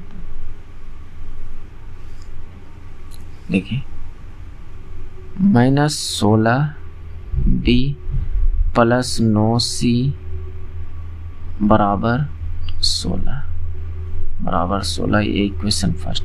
तो यहाँ पर कोई विधि लगाकर यहाँ से A या B तो निकाल सकते हैं, है ना। तो आपका जवाब होगा कि हाँ बिल्कुल निकाल सकते हैं। तो जो भी यहाँ से b निकले, जो भी मान b निकले उसमें आप 2 वर्ष घटा दीजिएगा। 2 वर्ष पहले के बारे में पूछा है, 2 वर्ष पहले, तो b की वर्तमान आयु यानी b का जो भी मान निकलेगा, यानी b का मान लीजिए कि जो मेरे में से 52 निकलेगा, हल करके देखिएगा तो 52 निकलेगा। ये थोड़ा सा ज़्यादा आउटडेटेड हो जाता है, हालांकि निकल जाएगा आराम से। b बराबर यहाँ से जो इसको हल कीजिएगा, क्योंकि मैं देख रहा हूँ कि ये बड़ा बड़ा डाटा है, गुना भाग करने में ज़्यादा टाइम लगने वाला है। तो यहाँ से आप b निकालिएगा और b में आप 2 घटा दीजिएगा, जो भी मान आएगा 2 घटा दीजिएगा, वो आपका राइट आंसर हो जाएगा। तो एक बार देख लीजिएगा पूरा सॉल्यूशंस और ऐसे कर सकते हैं। तो ये सब थोड़ा सा दिमाग उमाग माथा पच्ची लगाना पड़ेगा तब जाकर आंसर होगा। तो यहाँ से आप बेहतर है कि आप थोड़ा सा स्मार्ट तरीके को यूज कीजिए। और क्या, यहाँ पर देखिए x + 1/x बराबर 3 है और x बराबर नॉट इक्वल टू 0 का मूल्य ज्ञात कीजिए। तो ये द्विघात समीकरण बोल रहा है, लेकिन दिख तो नहीं रहा है कि द्विघात समीकरण है, लेकिन दिखेगा, थोड़ा सा समझिए। x + 1/x बराबर 3 है। अगर मैं इसको सोल्व करूं तो x³ + 1/x बराबर 3 है। x³ x², तो x² + 1 बराबर 3x। तो यहाँ से x बराबर देखिएगा x² - 3x + 1 बराबर 0। क्या ये द्विघात समीकरण दिखा? हाँ, दिख गया होगा। तो ये द्विघात समीकरण है, ठीक है। तो अब तो आसान डाटा तो है नहीं कि आप निकाल लीजिएगा, आंसर भी देखिए कुछ इस प्रकार से। तो कहीं ना कहीं आप एक चीज़ पढ़े होंगे कि शून्यकों का जो मूल्य निकालने के लिए एक फार्मूला होता है, -b ± √d/2 ये फार्मूला आपने पढ़ा होगा कि जो x और y का जो मान निकलेगा, 2 मूल्य निकलता है ना, x और y, जब भी द्विघात समीकरण का 2 मूल्य निकालते हैं तो इस तरह से। तो आपको पता होगा कि ये √d बराबर भी कुछ फार्मूला होता है, बात समझ रहे हैं, यानी d बराबर भी कुछ फार्मूला होता है। तो d बराबर जो फार्मूला होता है b² - 4ac, बस इतना सा ही होता है। d बराबर क्या होता है? b² - 4ac ये होता है। तो अब b क्या है, a क्या है, c क्या है, इस बात को अब ध्यान से समझिएगा, ठीक है। तो यहाँ पर देखिए x² के आने आगे में जो भी है वह a है, तो इसके आगे में x² के आगे में कुछ दिख रहा है, तो आपका जवाब होगा कि नहीं दिख रहा है। तो नहीं दिख रहा है तो इसका मतलब 1 है उस जगह क्या है? 1 है। इसका मतलब a के बराबर जो है 1 है। जो x के गुणांक जो दिख रहे हैं वह b है, इसका मतलब इस x के आगे क्या दिख रहा है? तो आपका जवाब होगा कि -3 दिख रहा है, तो -3 है। b का मान क्या है? -3। और यहाँ पर जो बेचारा बचा हुआ है वह c है। क्या मेरी बात को समझ रहे हैं? c बराबर 1 है। ये चीज़ हमें मिल गया। बस यहाँ पर पुट कीजिए, पहले आप d निकाल लीजिए। तो d बराबर क्या? b², b कितना? -3, तो -3 का स्क्वायर कीजिएगा, तो माइनस यानी कहने का मतलब -3 का स्क्वायर कीजिए, -4। a का मान कितना? 1। c का मान कितना? 1, ठीक है। तो d बराबर यहाँ से 3 × 9 -4, तो d बराबर यहाँ से 5 निकल गया। बस अब इसमें पुट कीजिए। देखिए प्लस माइनस देने का मतलब है कि x बराबर एक बार प्लस में लेना है और y बराबर एक बार माइनस में ले लेना है, वही मान होगा। तो मैं किसी एक मान को यहाँ पर एक बार प्लस वाला ले लेता हूँ, -b + √d/2, ठीक है। तो b का मान कितना है? माइनस तो ऑलरेडी, और b का मान यहाँ माइनस में है, तो आप डायरेक्ट प्लस में लिख दीजिए ना, क्योंकि यहाँ भी माइनस यहाँ भी माइनस, प्लस यहाँ पर एक बार मैंने प्लस ले लिया। x का जो मैं मान निकाल रहा हूँ, यहाँ पर देखिए कोई एक जो मान है वो x का है, कोई एक मान जो है वो y का है, ठीक है। तो d बराबर कितना निकला है? 5, तो √5/2, तो ये हो गया 3 + √5/2। कोई एक मान निकल गया तो एक बार आपको ऑप्शन पर ध्यान देना चाहिए, क्या ये चीज़ हमें कहीं दिख रहा है क्या? तो आपका जवाब होगा हाँ जी, यहाँ पर दिख रहा है ना। तो मारिए ना इसको। अब y बराबर आराम से आप निकाल लीजिएगा। y बराबर क्या, माइनस बी, तो यहाँ पर मैंने प्लस लिया तो अब माइनस ले लूँगा, √d/2, वो y बराबर निकल जाएगा आराम से। देखिए आंसर। तो इस तरीके से आप कर सकते हैं। और ये बताइए किस तरह का क्वेश्चन नहीं पूछा गया है, आप पेपर उल्टा के देखिए पीछे से, क्योंकि देखिए मैं प्रीवियस ईयर आधारित क्वेश्चन ही ले रहा हूँ। भले ही ये प्रीवियस ईयर का क्वेश्चन नहीं है, लेकिन उससे रिलेटेड क्वेश्चंस को मैं ले रहा हूँ और उससे थोड़ा सा लेवल अप करके ले रहा हूँ, बहुत ज़्यादा ऊपर नहीं, बस थोड़ा सा ज़्यादा ले रहा हूँ। बात समझ रहे हैं? तो समझने का कोशिश कीजिए।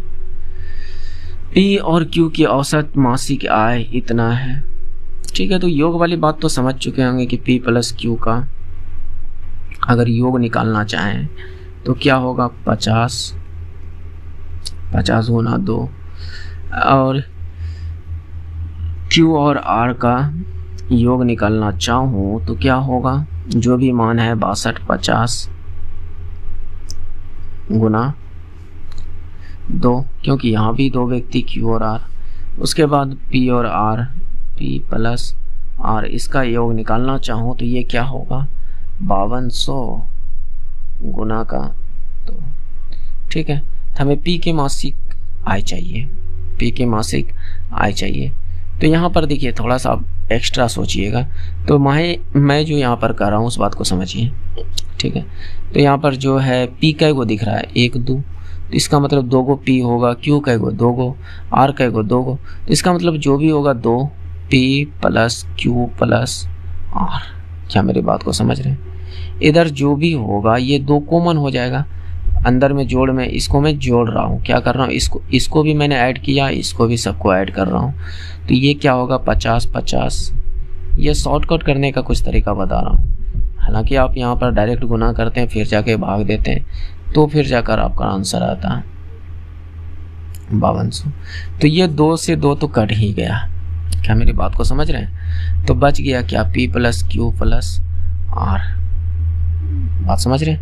इधर जोड़िए, 5000, 5 6 5 11 5 16, 16000 और 200 200 400 50 50 100 यानी 500, 16500, टोटल कितना आ गया, 16500।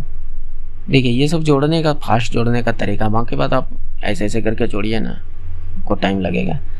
तो अब हमसे पूछा किसके, P के बारे में, हमसे पूछा किसके बारे में, P के बारे में। इसका मतलब हमको QR का घटाना पड़ेगा, यहाँ पर जो भी QR का मान होगा उसको घटाना पड़ेगा। तो QR का मान कहाँ दिख रहा है, यहाँ दिख रहा है। तो Q प्लस R का मान कितना है, 62 50 गुना 2, 62 50 गुना 2। तो इसको 2 से गुना कर दीजिए, 6 दूनी 12, 12500, यानी इसका मान जो आ गया 12500। नहीं समझे? समझिए। देखिए यहाँ पर हमें P plus Q plus R का योग चाहिए, ना कि ये कॉमन चीज़ नहीं चाहिए, हमें योग चाहिए। योग क्या है, इतना गुना 2, ये है योग। बात समझ रहे हैं? तो बस इसको हल कीजिए, आपका आंसर 1650 में 1250 को घटाइए तो P बराबर यहाँ से 4000 निकल जाएगा। तो ये आंसर है आपका। बशर्ते आप कैसे समझते हो वो आप पर डिपेंड करता है, लेकिन समझने का कोशिश कीजिए, और क्या कह सकते हैं। देखिए 5% साधारण ब्याज प्रति वर्ष की दर से निवेश की गई राशि को उसके मूल्य में 50% की वृद्धि करने पर कितना समय लगेगा, कितना समय लगेगा। तो यहाँ राशि वाशी तो कुछ दिया ही नहीं है, तो कैसे हम निकालें। तो नहीं दिया तो मान लीजिए ना, कुछ भी मान लीजिए। तो मैं प्रायः 100 मानता हूँ कि मूलधन जो है वह 100 है, ठीक है। लेकिन कहता है कि 5% साधारण ब्याज पर दिया है, जो कि निवेश की गई राशि को उसके मूल्य में 50% की वृद्धि हो जाती है, यानी इसमें जो है 50% वृद्धि हो जाएगी। जो अमाउंट होगी 50% वृद्धि, यानी 100 में 50% की वृद्धि हो गई, तो इसका मतलब 150। क्या मेरी बात को समझ रहे हैं? अमाउंट क्या हो गया, 150। या तो आप डायरेक्ट कह सकते हैं कि SI जो है वो 50 है, 50% वृद्धि करने का मतलब क्या, 50 है ना, 100 का 50% कितना, 50। वृद्धि, तो अब हमको समय निकालना है। रेट तो हमें दे दिया है, क्या दे दिया है, 5% रेट दे दिया है। क्या अब आप नहीं निकाल सकते हो समय? तो यहाँ पर SI बराबर फार्मूला क्या, T into R into T upon 100। तो ये सब बिल्कुल मैं बेसिक तरीका बता रहा हूँ, क्योंकि यहाँ पर देखिए मैं शॉर्टकट अगर बताऊँ भी तो आपको इस चीज़ का मतलब कि ज़्यादा इफेक्ट नहीं पड़ेगा, ज़्यादा टाइम का फ़र्क नहीं पड़ेगा। तो इसलिए मैं यहाँ पर डायरेक्ट मेथड ही लगा देता हूँ। यहाँ पर क्या है, SI 50, SI 50 और फिर मूलधन 100 मैंने माना, रेट दिया था 5%, टाइम निकालनी है गुने में 100, बस कटाइए पिटाइए, देखिए कितना आया 10। तो T बराबर कितना आया, 10 वर्ष, डायरेक्ट आंसर।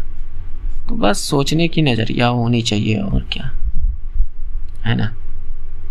देखिए अब रीजनिंग के क्वेश्चंस, रीजनिंग के ज़्यादा क्वेश्चंस नहीं लिए हैं, लेकिन जो भी लिए हैं अच्छे क्वेश्चंस को लिए हैं, जो कि कहीं ना कहीं इस टाइप के क्वेश्चंस तो लगभग रेलवे में पूछता ही है, चाहे किसी भी एग्जाम हो, group D, NTPC, LP technician जो भी हो, कहीं ना कहीं ये तो पूछता है इस तरह के प्रश्न। तो इसको चलिए करिए।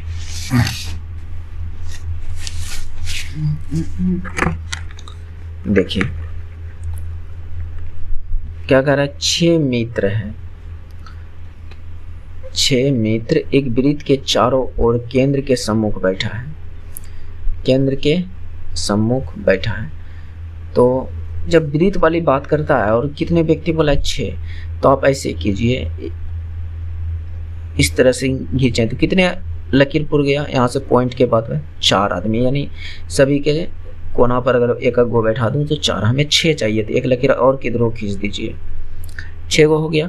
तो इसको अगर आप चाहते हैं कि एक बार में आंसर आ जाए तो एक और इसी तरह का बना लीजिए। मैं ऐसा क्यों बोल रहा हूँ आगे आपको समझ में आएगा, समझिएगा। देखिए सब केंद्र के सम्मुख बैठा है, इसका मतलब सब लोग जो इधर देख रहा है, सब लोग क्या हो रहा है, इधर देख रहा है ना। तो इस बात को समझ, केंद्र मतलब क्या, अगर मैं इसको वृत्त बना दूं तो पर भी कोई फर्क नहीं पड़ेगा, मैं ऐसे भी रखूं तो कोई फर्क नहीं पड़ना चाहिए, है ना, तो नहीं पड़ेगा, तो आप ऐसे कर सकते हैं। अब जो भी कह रहा है उस चीज को देखिए, दीपा प्रकाश और पंकज के बीच है, तो मैं दीपा को यहाँ पर बैठा रहा हूँ, दीपा को मैं यहाँ पर बैठा रहा हूँ, दोनों में बैठा रहा हूँ ताकि जल्दी आंसर आ जाएगा। मेरी बात को ध्यान से समझिएगा। जो है प्रकाश और पंकज के बीच, एक बार प्रकाश को मैंने यहाँ बैठाया और एक बार प्रकाश को यहाँ बैठाया और पंकज को यहाँ बैठा दिया, पंकज को मैं इसमें यहाँ पर बैठा दिया। इस बात को समझिएगा, ठीक है।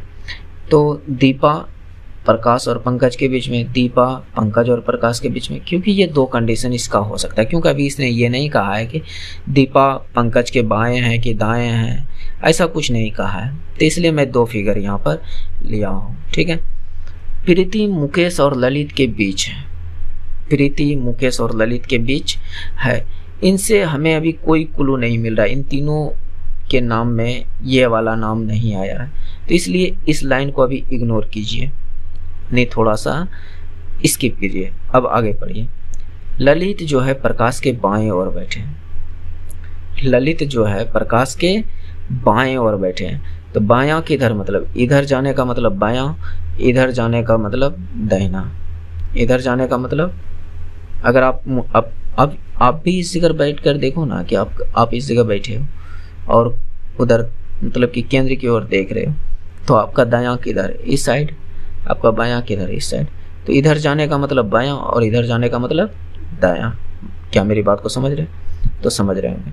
तो इसने कहा कि ललित जो है प्रकाश के बाईं ओर बैठा है, तो प्रकाश के बायां किधर, इधर ना, तो कौन, ललित। क्या ललित का हिसाब किताब लग गया? क्या अब मैं प्रकाश को यहाँ पर जो बैठाया हूँ, ये तो पंकज है, प्रकाश को मैं यहाँ पर बैठाया हूँ, क्या इसके बाएं बैठ सकता है क्या? इस हिसाब से तो यहाँ दीपा बैठी है, तो ये वाला डायग्राम खत्म, कहानी इसका खत्म, यहाँ पर इसका कहानी खत्म। अब जो है जो भी काम होगा इसी पर होगा, ठीक है। अब क्या कहा है, प्रीति मुकेश और ललित के बीच बैठा है। प्रीति मुकेश और ललित के बीच बैठा है, तो आप मुकेश को यहाँ बैठा दीजिए और प्रीति को आप यहाँ बैठा दीजिए। क्या मेरी बात को समझ रहे हैं? तो प्रीति जो है मुकेश और ललित के बीच बैठ गया, आराम से मेरा फिल हो गया, सभी के सभी जो कॉलम है फिल हो गया, है ना। तो प्रकाश के दाईं ओर कौन बैठा है, तो अब प्रकाश भाई साहब को ढूंढना है कहाँ है, तो ये है मेरा प्रकाश, ये है मेरा प्रकाश, जो कि इसके ओर पूछा दाईं ओर, तो दाहिना इसका किधर, इधर ना, तो ये कौन बैठी है, दीपा, तो इसका राइट आंसर दीपा। बात समझ रहे हैं? तो ये ऐसे आसानी से कर सकते हैं, अन्यथा आपकी इच्छा कि आप कैसे सोच रहे हो। एक क्वेश्चन और इस टाइप का मैंने लिया, लेकिन इसमें 8 आदमी है, तो 8 मित्र है, और इसने ये भी कहा है कि केंद्र की ओर मुंह करके बैठा है। तो जब केंद्र की ओर मुंह कर, देखिए इसमें 2 टाइप से क्वेश्चन आता है, या तो केंद्र के विपरीत मुंह करके बैठा है या केंद्र की ओर देख रहा है, इस टाइप का होता है क्वेश्चन।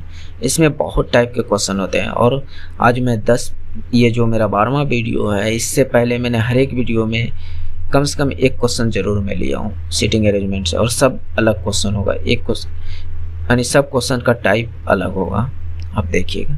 तो कहीं ना कहीं हो सकता है कि मैंने इस तरह के क्वेश्चन में 10 टाइप का क्वेश्चन करा दिया होगा या 12 टाइप का करा दिया होगा। तो ज़रूर है कि मैं जो आपसे वादा किया हूँ कि लगभग 30 वीडियो मैं प्रैक्टिस पेपर का दूँ, तो कहीं ना कहीं 30 टाइप के क्वेश्चन इस टाइप, यानी ये वाला जो क्वेश्चन है, कहीं ना कहीं 30 क्वेश्चन कंप्लीट होंगे, तो कहीं ना कहीं आपको बहुत ज़्यादा बेनिफिट करेंगे। ओके, तो यहाँ पर देखिए 8 मित्र है, तो फिर सेम टू सेम कंडीशन बनाइए। 8 पुराना है, तो अभी 6 पूरा, एक और इधर से खींच दीजिए, 8 पुराना है, ये पुर गया 8, हाँ पुर गया, और केंद्र की ओर देख रहा है, तो इस बात को तो आप पहले पिछली वीडियो में यानी पिछले क्वेश्चन में समझ चुके हैं, ठीक। तो अब देखिए इनसे कोई लेना देना है नहीं, क्योंकि इसने कहा इर्द गिर्द बैठा है, लेकिन जो ये दिया है उस हिसाब से नहीं। तो अब देखिए एल एम के दाईं ओर तीसरे स्थान पर, एम के दाईं ओर, तो एम को बैठाइए उसके दायां तीसरे स्थान पर, कौन, एल, तो पहला दूसरा तीसरा, ठीक है। तो आप इधरों बैठा दीजिए, एम पहला दूसरा तीसरा, हाँ, और एल पी के बाएं से दूसरे स्थान पर, और एल जो है पी के बाएं से दूसरे स्थान पर, पी के बायां, बायां मतलब इधर घूमना, तो पी के बाएं पहला दूसरा, तो पी को यहाँ बैठना होगा, पी को यहाँ बैठना होगा, है ना। अभी तक दोनों डायग्राम सही चल रहा है, एक ही तरह से चल रहा है, तो चलने देते हैं। आर एवं एस एक दूसरे के पास बैठा है, आर और एस एक दूसरे के पास बैठा है, तो देखिए आर एस यहाँ बैठा सकते हैं, आर एस यहाँ बैठा सकते हैं, आर एस यहाँ बैठाइए, यहाँ बैठाइए चलेगा, या यहाँ बैठाइए, यहाँ बैठाइए चलेगा, लेकिन कन्फर्म नहीं है कि किधर बैठाइएगा। तो इसलिए इस लाइन को अब स्किप कीजिए, ये वाला जो लाइन है स्किप करना है। अब आगे देखना, उनमें से कोई भी एल के निकट नहीं है, हाँ अब तो काम हो गया, एल के निकट नहीं है, तो हम कह सकते हैं आर या तो यहाँ बैठा होगा या तो एस यहाँ बैठा होगा, या तो यहाँ एस बैठा होगा या तो यहाँ आर बैठा होगा, लेकिन कन्फर्म नहीं, इन दोनों जगह पर कन्फर्म नहीं कि कौन कहाँ बैठा है। तो इस तरह से आप डाटा लिख लीजिए, ठीक है। तो मैंने इस तरह से लिख दिया, और आप भी नहीं, और इसने कहा है कि एल के निकट नहीं है, ना तो एस ना ही आर एल के निकट पड़ोसी नहीं है, ठीक है। क्यू टी के दाएं से दूसरे स्थान पर, क्यू जो है टी के दाएं से दूसरे स्थान पर,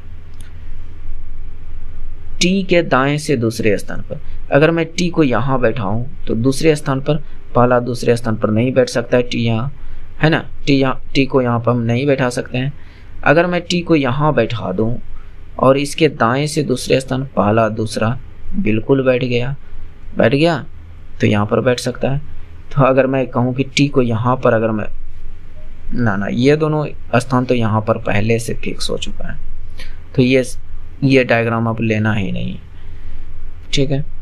भी एस के दाएं से दूसरे स्थान पर, भी जो है एस के दाएं से दूसरे स्थान पर, तो अब बताइए भी एक ही जगह खाली है, तो कहीं ये सब जगह तो भर ही चुका है, P Q L T M भर ही चुका है और ये दोनों अपने आप में जगह फिक्स कर लिया, तो भी के लिए एक ही जगह है, भी के लिए क्या है, एक ही जगह है ना, ये वाला जगह बचा हुआ है भी के लिए। अब इसने जो बात कहा कि एस के दाएं से दूसरा, तो इसका मतलब यहाँ पर एस होना चाहिए तभी तो पहला दूसरा ये होगा, तो इसका मतलब यहाँ पर आर नहीं होगा और यहाँ पर एस नहीं होगा।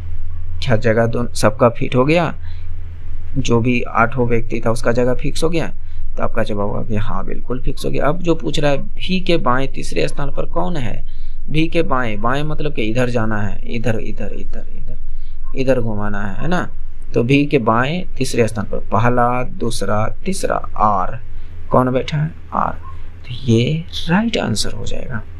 उम्मीद करते हैं कि आपको समझ में आ रहा होगा। ओके, देखिए ये कहाँ से ये घुस गया, प्रत्येक 4 ओम के 3 प्रतिरोध संभव त्रिभुज में जुड़े हैं, किन्हीं 2 के बीच प्रभावी प्रतिरोध कितना, ये तो फिजिक्स का क्वेश्चन घुस गया धारा चैप्टर का, तो चलिए कोई बात नहीं, कर लेते हैं, घुस गया तो कर लेते हैं। हालांकि एक कहावत तो सुने होंगे कि अब गम नहीं मुझे गुमराही का, हर रास्ता तुम तक जाती है। इसका मतलब क्वेश्चन कोई भी आए करना तो है ना, और अच्छा क्वेश्चन है तो इसको जरूर करना चाहिए। और तो देखिए यहाँ पर 3 प्रतिरोध समबाहु त्रिभुज, मतलब समबाहु मतलब कि जिसकी सभी भुजा बराबर हो, ठीक है, सभी भुजा बराबर हो, तो जुड़े हुए किन्हीं 2 कोणों के बीच प्रभावी प्रतिरोध क्या होगा, तो ए बी सी, तो 4 ओम के तीनों प्रतिरोध हैं, 4 ओम का ये भी अगर यहाँ पर कोई प्रतिरोध लगा है, यहाँ पर कोई प्रतिरोध लगा है तो ये भी 4 ओम, अगर यहाँ पर कोई प्रतिरोध लगा तो ये भी 4 ओम, क्योंकि सभी के सभी इक्वल हैं। बात समझ रहे हैं? तो पूछा है किन्हीं 2 बिंदुओं पर प्रभावी प्रतिरोध क्या होगा। आप भी रोक कर कोशिश कीजिए कि देखिए क्या होता है। तो एक बात बताइए, अगर मैं बी और सी बिंदु को लूँ, बी और सी बिंदु को लूँ, तो ये दोनों जो ये वाला प्रतिरोध कहीं ना कहीं श्रेणी क्रम में आ जाएगा। श्रेणी क्रम मतलब समझते हैं, जैसे कि अगर मैं एक थोड़ा सा समझाने की कोशिश करूँ, आप इस तरह से देखे होंगे फिगर, फिर कुछ इस प्रकार से फिगर, तो मैं इसको मान लेता हूँ बी, इसको मान लेता हूँ सी, और ये पॉइंट ए है। क्या ये चीज आप कुछ देखकर आपको आइडिया आ रहा है क्या, ये आइडिया कुछ देखकर आ रहा है क्या, तो आ रहा होगा कि ये जो है 4 ओम ये भी है, 4 ओम ये भी है, 4 ओम ये भी है, तो आपको दिख रहा होगा कि इधर वाले लाइन को मैं देखूं तो ये श्रेणी क्रम में है। किस में है, देखिए प्रतिरोध को 2 तरह से मैं जोड़ सकता हूँ, बात समझ रहे हैं, कनेक्शन को मैं 2 तरह से जोड़ सकता हूँ, एक श्रेणी क्रम में, एक समांतर क्रम में। तो यहाँ पर इन दोनों में अगर मैं देखूं तो बी और सी पर मैं इन 2 पॉइंट पर लेना चाहूँ तो प्रतिरोध, तो यहाँ से यहाँ तक एक प्रतिरोध जो बन जाएगा, दोनों मिलाकर वह एक प्रतिरोध जो बन जाएगा वह 8 ओम का बन जाएगा। क्यों, क्योंकि यहाँ पर श्रेणी क्रम है। श्रेणी क्रम का मतलब क्या, आर इक्विवेलेंट क्या हो जाता है, R1 प्लस R2। क्या इस बात को समझ पा रहे हैं, समझ पा रहे होंगे। तो ये तो R1 प्लस R2 तो 8, और ये वाला ऑलरेडी 4। तो अब ये किस तरह से दिख रहा है, तो आपका जवाब होगा कि अब ये समांतर क्रम में दिख रहा है। तो समांतर क्रम में क्या होता है, R1/R, P या R इक्विवेलेंट लिख सकते हैं, P मतलब पैरेलल यानी समांतर क्रम, तो 1/R1 प्लस 1/R2 ये चीज है ना। तो यहाँ पर इसको R1 मान सकते हैं, इसको R2 मान सकते हैं, कुछ भी मान लीजिए। तो 1/RP बराबर क्या, तो 1/R1 कितना 8 और ये कितना 4, तो हल कीजिएगा तो ये क्या आ जाएगा 1/RP बराबर 3/8। इतना तो आप आराम से कर लीजिएगा, है ना। तो RP बराबर क्या आ गया, अगर मैं इसको उल्टा दूं, ऊपर कर दूं, तो ये क्या आ जाएगा, तो 8/3 ओम। तो इसका राइट आंसर हो जाएगा 8/3 ओम। ओके, तो उम्मीद करते हैं कि क्वेश्चन समझ पा रहे हैं होंगे। नेक्स्ट देखिए, क्वेश्चंस मैंने अधिकतर अच्छे टाइप का लिया है और जो प्रीवियस ईयर से जो है मिलता जुलता क्वेश्चंस को लिया कि क्योंकि देखिए मैंने देखा है दोस्त कि कई पेपर में जो है कहीं ना कहीं रिपीट क्वेश्चंस आता है और थोड़ा सा टाइप को थोड़ा सा ऊपर करके देता है, हाई करके देता है ना, बस थोड़ा सा चेंज करता है, ज़्यादा नहीं। अगर आप एग्ज़ाम देने जा रहे हैं किसी भी चीज़ का तो आप कम से कम 20 पेपर का जो है सॉल्यूशन ज़रूर करके जाइए प्रीवियस ईयर का, आपको बहुत ज़्यादा फ़ायदा मिलेगा। और जो है मैंने एलपी का टोटल 29 शिफ्ट का फुल सॉल्यूशन कराया है, जिसमें कि फिजिक्स नहीं कहने का मतलब मैथ, साइंस और जीके, रीजनिंग सभी को कराया, सिर्फ करंट अफेयर को छोड़कर। तो ज़रूर देखिएगा, अच्छा सारे पेपर को मैंने कराया अच्छे से, आप लोग ज़रूर देखने का कोशिश कीजिएगा जिससे कि आपको ज़्यादा फ़ायदा मिलेगा। हालांकि जो देख लिए हैं तो कोई बात नहीं, जो नहीं देखे हैं ज़रूर देखिएगा। तो यहाँ पर देखिए क्या है, x + 1/x बराबर 2 दिया है और हमसे पूछा है x पर पावर 4 + 1/x पर पावर 4 बराबर 8, यह ना पूछा है। तो इस तरह का जब क्वेश्चन हो और बराबर में 2 दिया रहे, हालांकि निकालने का तो आप यहाँ पर स्क्वायर लगाइए और निकलेगा, लेकिन मैं ये ना कहूँगा, मेरा कहने का मतलब यहाँ पर ये नहीं लगाने का ज़रूरी पड़ेगा कि आप स्क्वायर लगाकर 4 तक पहुँचिए, होल स्क्वायर लगा। आप थोड़ा सा सोचिए ना, x का मान को अगर मैं 1 मान लूँ तो 1/1, तो ये क्या हो गया, 1 + 1 2 हो गया कि नहीं, 1 + 1 2, जो कि यहाँ पर 2 है। क्या मेरी बात को समझ पा रहे हैं? इसका मतलब x का मान क्या है, बिना देखे सोचे समझे आप कह सकते हैं कि x का मान 1 है। जब बराबर में 2 हो और इस तरह का डाटा रहे तो आप डायरेक्ट x का मान 1 मान लीजिए। तो यहाँ पर 1 पुट कीजिएगा तो 1 पर पावर 4 कितनों पावर कीजिए वही होगा, 1 पर पावर कितनों कीजिए वही होगा, है ना। तो इसको भी हल कीजिएगा तो कितना, 1 + 1 2 ही आंसर होगा। क्या मेरी बात को समझ रहे हैं? या तो फिर आप यहाँ पर होल स्क्वायर कीजिए दोनों साइड, फिर जाकर जो स्क्वायर में निकलेगा, फिर यानी कहने का मतलब x² + 1/x² बराबर फिर 2 निकल जाएगा। फिर से आप इसका स्क्वायर कीजिए, फिर से जब कर देखिएगा कि x पर पावर 4 1/x पर पावर 4 वो भी 2 निकल जाएगा। तो ज़रूरी है क्या ये सब करना? तो सोच लीजिए इनका। यहाँ आप जब x + 1/x बराबर 2 दिया रहे, इसका मतलब x का मान 1 है। आप सोच सकते हैं, बात समझ रहे हैं। नेक्स्ट देखिए ये क्वेश्चन, एक जोकर 7 सेंटीमीटर त्रिज्या और 15 सेंटीमीटर ऊंचाई वाले शंकुआकार टोपी पहनता है, ठीक है। तो टोपी का आयतन ज्ञात कीजिए, टोपी का आयतन ज्ञात कीजिए। तो कोशिश कीजिए कि मैं इसको करूं। चलिए शंकु का आयतन आप लगा लीजिएगा, जो शंकु का आयतन होता है 1/3 πr²h, ठीक है। हालांकि मैं इसका शॉर्टकट तरीका बता रहा हूं कि आप कैसे इसको शॉर्टकट कर सकते हैं, हाँ समझिएगा, ठीक है। देखिए कहीं ना कहीं इसमें पाई आ रहा है, क्या आ रहा है,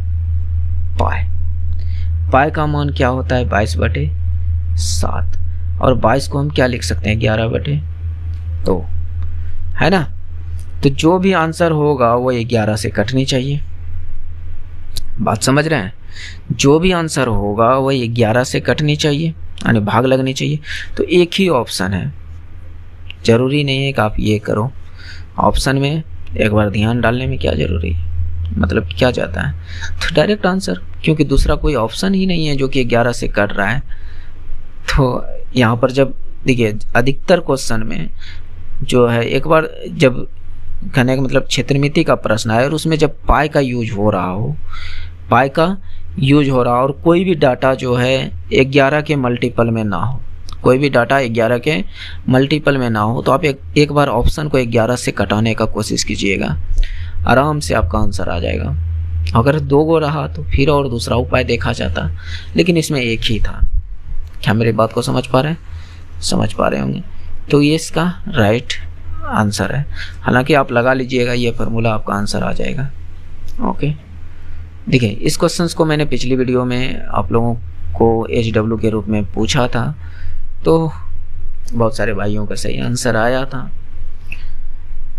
तो चलिए, कुछ का तो गलती हुआ था और कुछ का नहीं भी हुआ था, कुछ ऑप्शन आंसर ही नहीं दिए। पता नहीं, स्क्रॉल करने में तो टाइम नहीं लगता है, लेकिन एक जो है कमेंट करने में, कुछ आंसर हल करके देने में थोड़ी सी हिचक होती रही। समझ सकता हूँ दोस्त, आपका जो उंगली है और जगह पहुँच सकता है, लेकिन कमेंट, लाइक, सब्सक्राइब तक नहीं पहुँच सकता है। पता नहीं वो दिन कब आएगा जब कुछ बोलने वाले तो भूल गए। चलिए कोई बात नहीं है, किसी दिन और दिन। तो x वस्तुओं का मूल्य y रुपया है, z वस्तुओं का मूल्य क्या होगा? तो कहने का मतलब कुछ x वस्तु है, उसका मूल्य y रुपया है। तो यहाँ से कह सकते हैं कि एक वस्तु का जो मूल्य होगा, एक वस्तु का मूल्य क्या होगा? तो आपका जवाब होगा कि y/x। तो आप बताइए z वस्तु का मूल्य क्या होगा? z वस्तु का मूल्य क्या होगा? तो एक में z से गुना हुआ है, एक में क्या हुआ है? z से गुना। तो अब इसमें भी z से गुना कर दीजिए, z से गुना कर दीजिए। तो yz/x इसका राइट आंसर हो जाएगा yz/x। ये हालांकि आप सोच भी सकते हैं कि मान लीजिए कि कहा था कि 5 वस्तु का मूल्य 10 रुपये है, तो आप बताइए कि 2 वस्तु का मूल्य क्या होगा? तो आप क्या करते हैं कि पहले एक वस्तु का मूल्य निकालते हैं। तो एक वस्तु का मूल्य कितना निकलता? 2 रुपये। तो आप कहिएगा कि 2 वस्तु का मूल्य कितना? तो आप इसको 2 से गुना कर दीजिए, तो इधर भी आप 2 से गुना कीजिए, 4 रुपये, है कि नहीं? तो आपने क्या किया? सेम कर्म तो किया, यहाँ पर जो कार्यक्रम किया वही तो किया है। उम्मीद करते हैं कि आप समझ पा रहे होंगे, और क्या। चलिए, ये क्वेश्चंस आज मैंने जो समझ सकते हैं कि HW या जो भी है, आप इसका आंसर दे दीजिएगा कि 1 ग्राम यूरेनियम लगभग किसके समान ऊर्जा का उत्पादन करेगा? 1 टन उच्च ग्रेड कोयला, या 4.5 टन उच्च ग्रेड कोयला, या 10 टन कोयला के बराबर, या 100 टन कोयला के बराबर जो ऊर्जा उत्पादन करेगा, है ना।